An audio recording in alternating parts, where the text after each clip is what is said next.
네, 오늘 봉독한 말씀을 가지고 삶의 가장 중요한 원리 오늘이라고 하는 제목으로 말씀을 나누도록 하겠습니다. 지난 주간에 읽었던 글 가운데 인생은행이라고 하는 제목의 글이 있었습니다. 그 글에서 이런 얘기를 합니다. 매일 아침에 당신의 계좌에 86,400원이 입금된다는 거예요.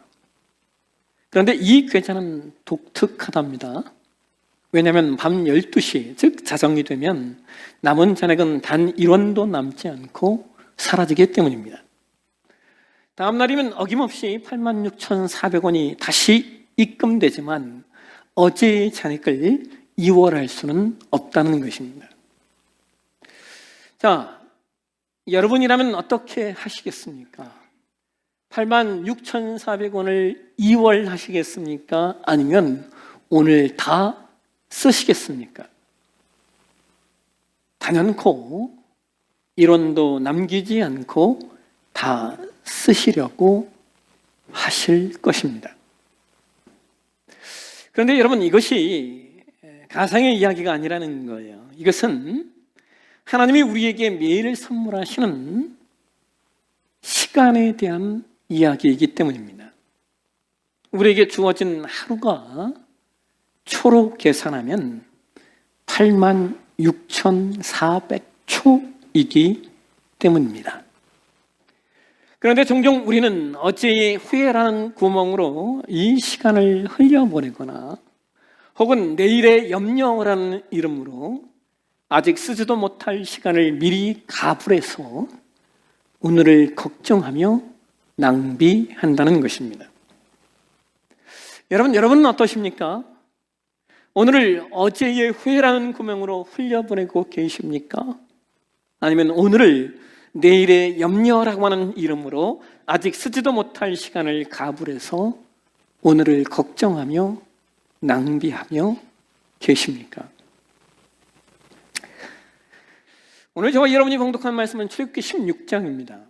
출애굽기 16장은 이스라엘 백성이 애굽, 즉 이집트를 탈출한 후에 출애굽기 14장에서 홍해가 갈라지는 놀라운 기적을 경험하고 이어지는 출애굽기 15장에서 마라의 쓴물이 단물로 바뀌는 기적을 경험한 후입니다.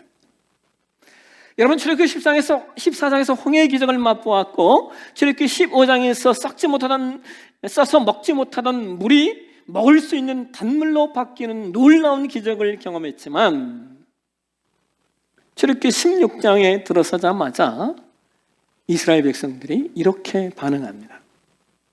우리 함께 출애굽기 16장 1절에서 3절의 말씀을 보실까요? 같이 한번 읽겠습니다.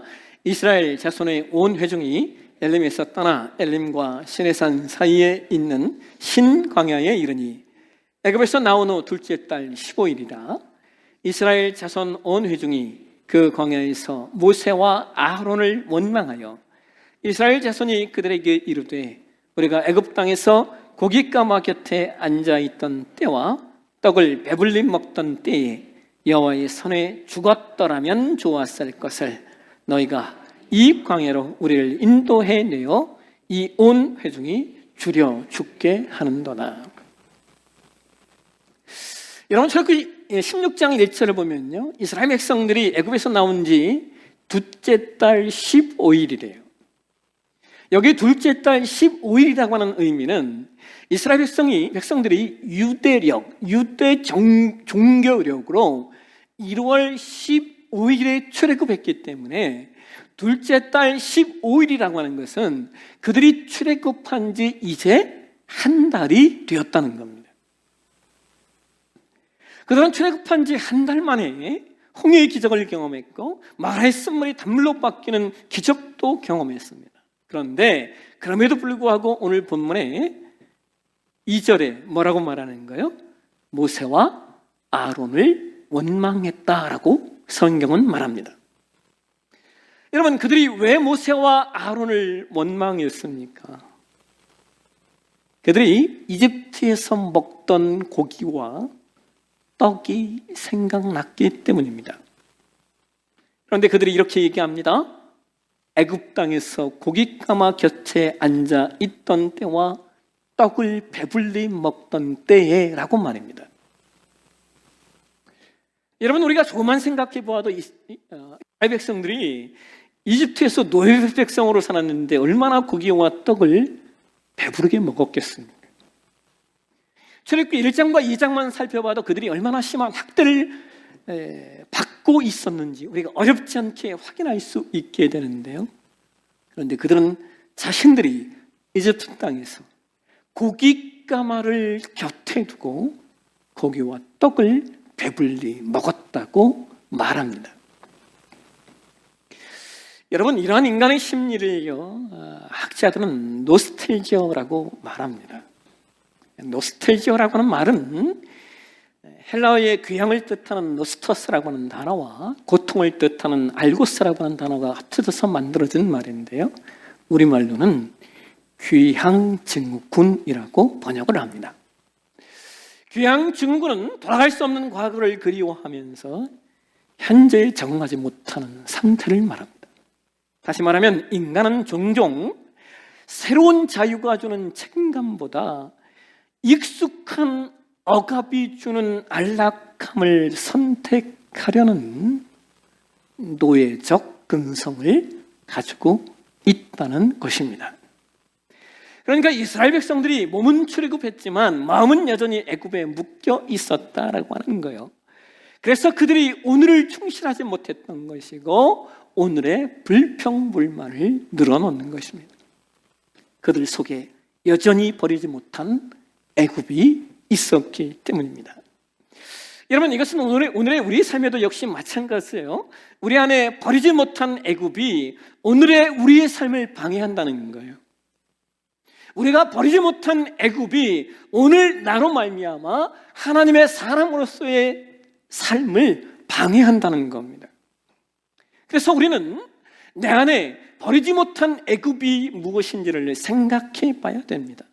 우리 안에 여전히 세상의 방법이 득세하고 있는 것은 아닌지, 여전히 내 안에 세상의 욕구가 득세하는 것은 아닌지, 여전히 내 안에 세상의 가치가 나를 붙잡고 있는 것은 아닌지 우리는 돌아봐야 합니다. 그래서 하나님께서 버리지 못한 애굽을 사는 이스라엘 백성들에게 하나님의 사람으로 이 땅을 사는 방법을 알려주시기 위해서 그들을 교육하고 훈련하십니다. 그 내용이 바로 오늘 우리가 봉독한 출애굽기 16장 4절과 5절의 말씀입니다. 여러분, 우리는 출애굽기 16장 4절과 5절의 말씀 속에서 우리 삶의 가장 중요한 원리를 찾아볼 수 있습니다.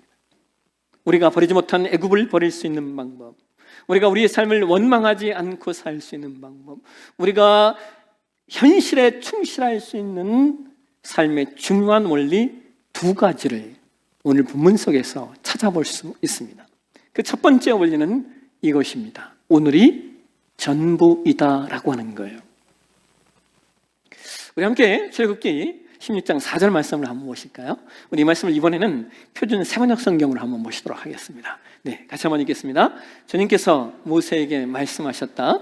너희가 먹을 것을 하늘에서 비처럼 내려줄 터이니 백성이 날마다 나가서 그날 먹을 만큼 거두어 드리게 하여라. 이렇게 하여 그들이 나의 지시를 따르는지 따르지 않는지 시험하여 보겠다. 여러분, 출애굽기 16장의 말씀은 여러분과 제가 잘 알고 있는 만나와 메추라기에 대한 내용이 기록되어진 말씀이에요. 그런데 이 만나와 메추라기가 뭐라고 말씀하시는 거예요? 하나님의 시험이라는 거예요. 하나님의 백성들이 하나님의 지시, 즉 하나님의 말씀을 따라 사는지 따르지 않는지 시험하여 보시겠다는 거예요. 여러분, 여기 시험이라는 단어가 영어 성경에 보면 테스트예요. 테스트. 그러니까 하나님은 하나님의 백성들을 테스트하시는 분이라는 것이죠. 그런데 왜 하나님께서 하나님의 백성들을 테스트하시는가? 그것은 불평하는 하나님의 백성을 신뢰하는 하나님의 백성으로 바꾸시기 위함입니다.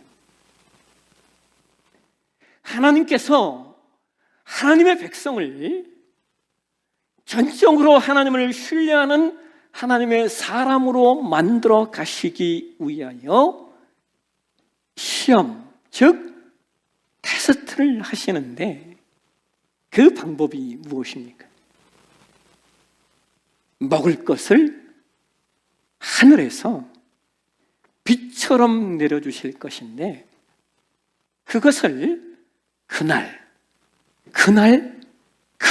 먹을 만큼만 거두어 드리라는 것입니다. 아니 여러분, 이것이 이해가 되십니까? 이스라엘 백성이 모세와 아론을 원망한 이유는 먹을 것이 없었기 때문인데 하나님께서 먹을 것을 하늘에서 빛처럼 내려주신다면 모든 것이 해결된 것 아닙니까? 그런데 무슨 테스트가 필요하겠습니까? 그런데 여러분, 이것이 테스트입니다. 왜냐하면 인간은 없어도 불평하고 있어도 불평하는 존재이기 때문입니다. 없으면 없어서 불평하는 것이 인간이지만 있으면 있어도 더 많은 것을 갖지 못해서 불평하는 것이 인간입니다. 그래서 하나님의 테스트는 오늘의 양식에 감사하는 것입니다. 일용할 양식에 감사하며 내일의 것도 하나님을 신뢰하는 하나님의 백성으로 세우시는 것에 목적이 있다는 것입니다.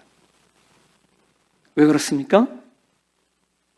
오늘이 없으면 단연코 내일도 없기 때문입니다. 오늘의 것이 없으면 단연코 내일의 것도 없습니다. 그래서 하나님의 사람은 오늘을 충실하게 살아내는 사람이 하나님의 사람인 겁니다. 하나님의 사람은 오늘을 감사함으로 살아내는 사람이 하나님의 사람인 것입니다.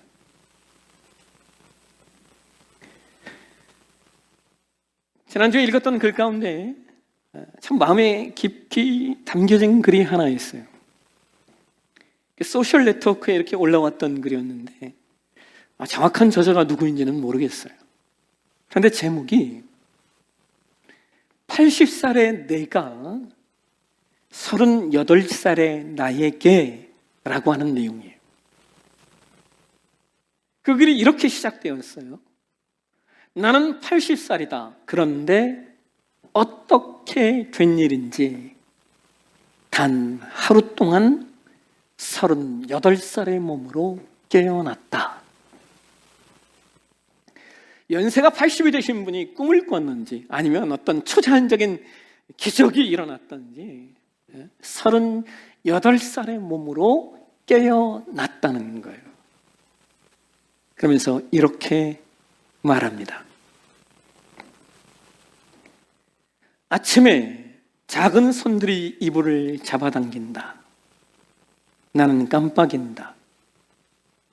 천천히 몸을 일으킨다. 내 아이들이다. 다시 어린 모습이다. 숨이 멎는다. 눈물이 난다. 아이들이 침대로 뛰어 들어온다. 까르르 웃으며 몸을 비비적거린다. 예전엔 아침 시간을 늘 서둘렀지만 오늘은 아니다. 나는 아이들을 꼭 끌어안는다. 엉망인 머리에 입을 맞춘다. 그리고 이번에는 이 모든 순간을 단 1초도 흘려보내지 않는다. 차에 오른다. 아이들은 안전벨트를 두고 다툰다. 누군가는 과자를 떨어뜨린다.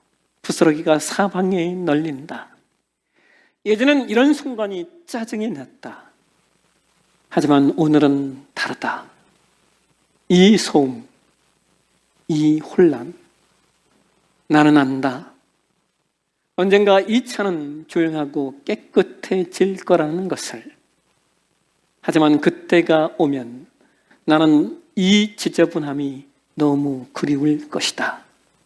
이 억만증창이 그리울 것이다. 잠들기 전 전화를 건다. 엄마가 전화를 받는다. 엄마, 엄마, 엄마. 이 목소리를 몇십 년 동안 듣지 못했다. 나는 눈을 감고 엄마의 목소리를 그대로 들으며 젖어든다. 그리고 말한다. 사랑해요, 사랑해요. 계속해서 말한다. 이번에는 아무 말도 뒤로 미루지 않는다. 남겨두지 않는다. 잠자리에서 동화책을 읽는다. 오늘은 페이지를 건너뛰지 않는다. 한 글자, 한 문장 전부 읽는다. 그리고 묻는다. 한 권만 더 읽을까? 아이들은 말한다. 응. 나는 이 밤이 끝나지 않길 바란다. 이것이 기쁨이다. 이것이 사랑이었다. 작은 손, 시끌벅적한 저녁 식탁, 통증 하나 없는 젊은 몸, 아직 곁에 있는 부모님. 이 모든 것이 우리가 생각했던 것보다 훨씬 더 소중한 것들이었다. 여러분, 오늘이 가장 아름답습니다. 오늘이 가장 소중합니다. 오늘이 가장 존귀합니다. 오늘이 가장 가치 있습니다. 그래서 우리 모두 함께 오늘을 성실하게, 오늘을 감사하며, 오늘을 사랑하며, 오늘을 기쁨으로 살아내는 것, 그것이 신자의 삶임을 놓치지 않으셨으면 좋겠습니다. 두 번째, 우리가 버리지 못한 애굽을 버릴 수 있는 방법.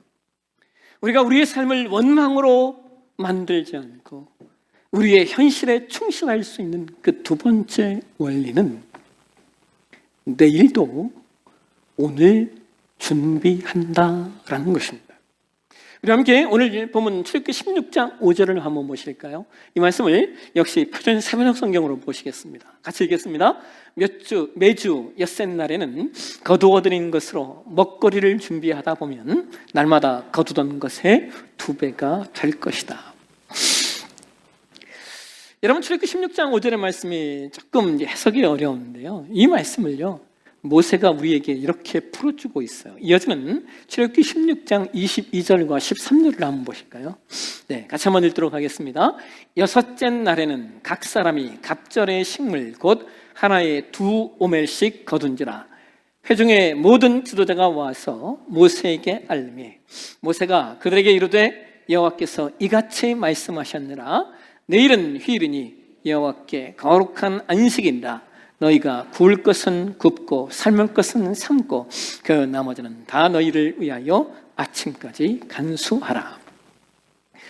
하나님께서 하늘에서 비처럼 만나를 내리셨는데 그 만나는 그날 먹을 수 있는 것만 거두어야 됩니다. 근데 그 양이 얼마였느냐?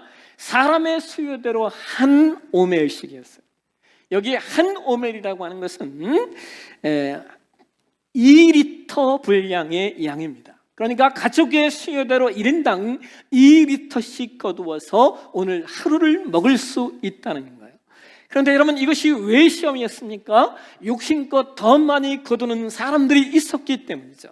그런데 욕심껏 더 많이 거두었더니 어떤 일이 일어났어요? 썩어버리고 냄새가 났습니다. 그래서 그날 오늘 먹을 것만 거두어야 되는 겁니다. 그런데 엿새째 되는 날은 2오멜, 매일 거두는 것의 2배를 거두어야 된다는 거예요. 왜 그렇습니까? 내일이 안식일이기 때문입니다. 안식일은 먹기 위한 노동을 할 수 없었기 때문에 하나님께서 안식일을 위하여 오늘을 준비하라고 말씀하시는 겁니다. 오늘 준비해야 내일 먹을 수 있기 때문입니다. 여러분, 오늘을 살아가는 현대인들에게 두 가지 극단이 있는 것을 보게 돼요.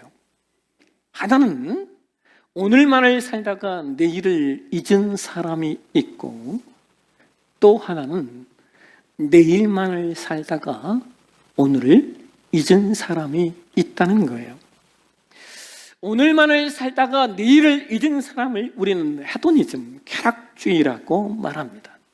미래를 위하여 현재의 쾌락을 희생하지 않겠다는 거예요. 지금 당장에 내가 원하는 것, 내가 지금 즐기고 싶은 것에 집중하겠다는 겁니다.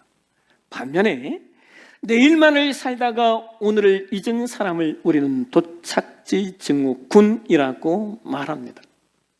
얘들은 어떤 특정 목표에 도달하기만 하면 행복해질 것이라고 생각합니다.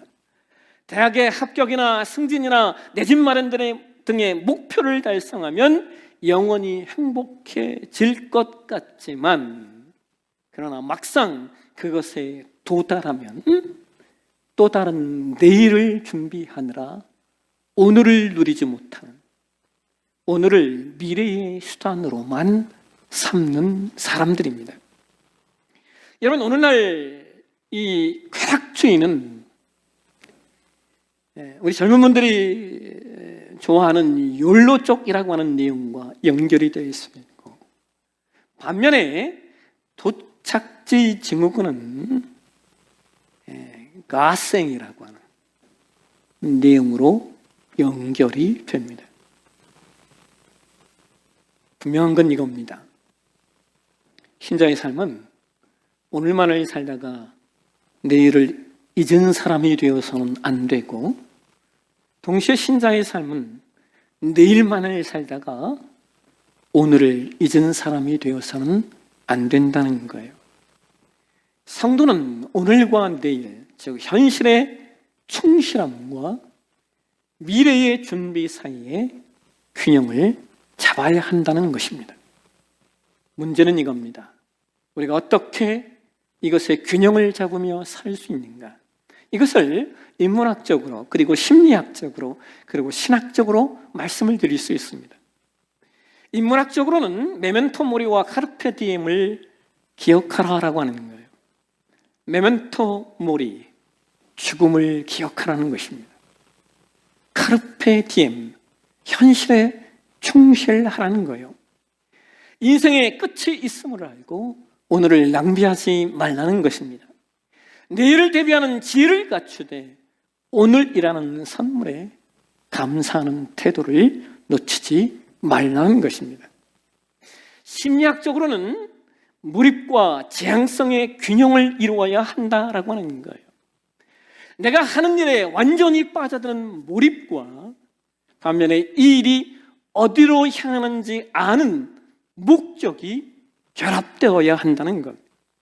왜냐하면 몰입 없는 내일이 있을 수 없고, 목적지 없는 오늘은 쾌락주의나 강박과 번아웃으로 흘러가기 때문입니다. 마지막으로 성도의 삶은 신학적으로 이미와 아직 사이를 살아내야 한다는 거예요. 성도의 삶은 이미 구원받은 하나님의 자녀로서 오늘 천국을 누리며 살지만, 동시에 아직 완성되지 않은 하나님 나라를 바라보며 내일을 준비하는 삶인 겁니다. 오늘 내리는 만나를 즐거워하되 약속의 땅인 가나안을 향해 걸어가는 역동적인 균형이 필요하다는 것입니다. 그래서 우리에게 현실을 누리는 것과 더불어 미래를 준비하는 것 사이에 균형이 필요합니다. 왜냐하면 믿음은 오늘 하나님을 전적으로 신뢰하는 것과 하나님이 주신 지혜로 내일을 성실히 준비하는 것이 충돌하지 않기 때문입니다. 여러분, 오늘날 현대인의 삶은 거대한 양극단의 파도 사이에 놓여 있습니다. 한쪽에서는 인생은 한 번뿐이라며 오늘을 남김없이 불태우라는 욜로의 함성이 들려오고, 또 한쪽에서는 미래의 생존을 위해 오늘의 자신의 모든 삶을 갈아 넣으라고 하는 갓생의 강박이 우리를 몰아세웁니다. 욜로가 오늘을 소비하는 데 집중한다면 각생은 오늘을 투자의 수단으로만 여깁니다. 하지만 역설적이게도 이 두 모습의 뿌리는 같습니다. 그것은 바로 내일에 대한 불안 때문입니다. 내일이 없다고 믿기에 오늘을 탐닉하거나 내일이 너무나 두렵기에 오늘을 무섭게 채찍질하는 것입니다. 그렇다면 여러분, 어떻게 하면 이 평행선 같은 두 가치관 사이에서 우리가 균형 잡힌 삶을 살아낼 수 있을까요? 그것은 율로가 주는 긍정적인 메시지인 현재의 가치를 발견하는 것입니다. 왜냐하면 우리는 종종 나중에 혹은 성공하면 혹은 은퇴하면 이라는 말로 오늘의 행복을 유예하기 때문입니다. 하지만 성경은 이렇게 말합니다. 내일 일을 위하여 염려하지 말라라고 말입니다. 오늘 내게 주어진 가족의 웃음소리, 따뜻한 밥 한 끼, 창밖의 햇살은 하나님이 오늘 우리에게 주신 만나입니다. 이 만나를 즐거워하고 감사하며 누리는 것은 오늘이라는 선물을 주신 창조주에 대한 마땅한 예의입니다. 반면에 갓생이 충만한 성실함은 내일을 준비하는 지혜입니다. 성경은 게으름을 경계하며 개미에게 가서 지혜를 배우라고 권고합니다. 그러나 성경적 준비는 세상의 갓생과는 결이 다릅니다. 세상의 갓생은 나의 성취를 위해 나 자신을 스스로 소진하지만 성경적 준비는 하나님의 영광이 나의 영광이 됨을 기억하며 오늘을 심는 것입니다. 내일의 주인은 내가 아닌 하나님이심을 인정하며 그분이 맡기실 미래를 위해 오늘 나에게 맡겨진 작은 일에 충성을 다하는 것입니다. 그래서 욜로의 방탕과 각생의 강박 사이에서 균형을 잡는 유일한 방법은 하나님을 향한 신뢰입니다. 광야 이스라엘 백성들은 매일 아침 만나를 거두며 이 균형을 배웠습니다. 오늘의 분량을 거두며 오늘 나를 먹이시는 하나님을 즐거워했고 안식일 전날에 갑절을 거두며 내일도 책임지실 하나님을 신뢰하며 오늘을 살았습니다. 그러므로 우리가 오늘 놓치지 않아야 될 삶의 가장 중요한 원리는 바로 오늘입니다. 오늘 하나님께서 우리에게 허락하신 만나를 내일로 미루지 않고 동시에 오늘이 내일의 준비가 되도록 허락하신 오늘을 성실히 살아낸 저와 여러분의 삶이 되시기를 주의 이름으로 축원합니다. 기도하겠습니다. 주님, 오늘 우리에게 삶의 가장 중요한 원리를 말씀해 주셔서 감사합니다. 하나님께서 오늘 우리에게 허락하신 만나를 내일로 미루지 않도록 도와주시고 동시에 오늘이 내일의 준비가 되도록 오늘 허락하신 나의 삶 믿음으로 성실히 살아내는 우리 되게 하옵소서. 걸어가신 예수님의 이름으로 기도하옵나이다. 아멘.